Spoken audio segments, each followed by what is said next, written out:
আসসালামু আলাইকুম। 10 মিনিট মাদ্রাসা আপনাকে স্বাগতম।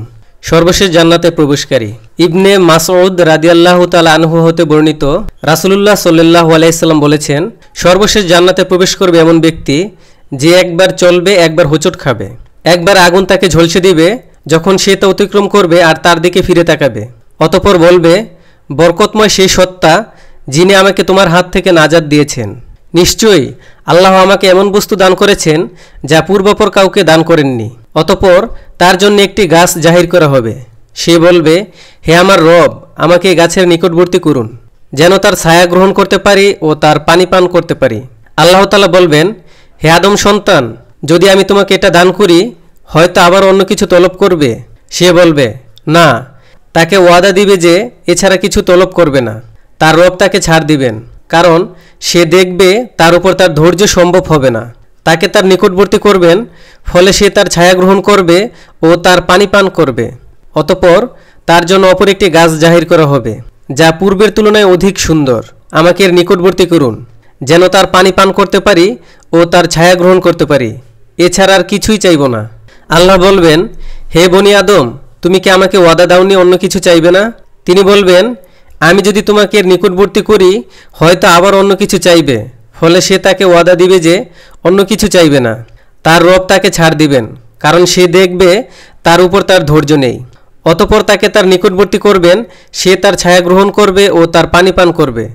অতঃপর তার সামনে জাহির করা হবে একটি গাছ জান্নাতের দরজার মুখে, যা পূর্বের দুটি গাছ থেকে অধিক সুন্দর।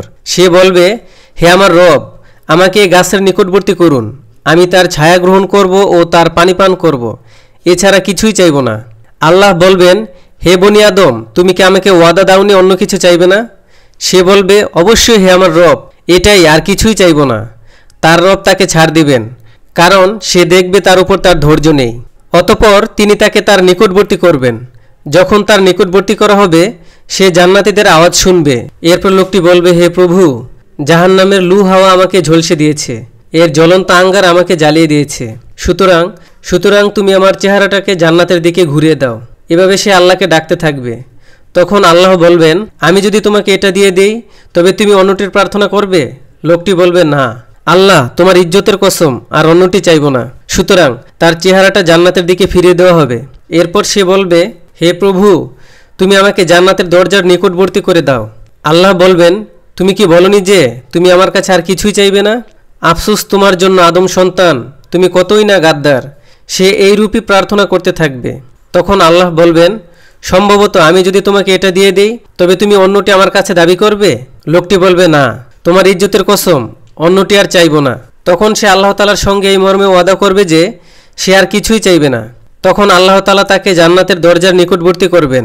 সে যখন জান্নাতের মধ্যস্থিত নিয়ামতগুলি দেখতে পাবে, তখন আল্লাহ যতক্ষণ চাইবেন ততক্ষণ সে চুপ করে থাকবে। এরপর সে বলতে থাকবে, হে আমার প্রভু, তুমি আমাকে জান্নাতে প্রবেশ করাও।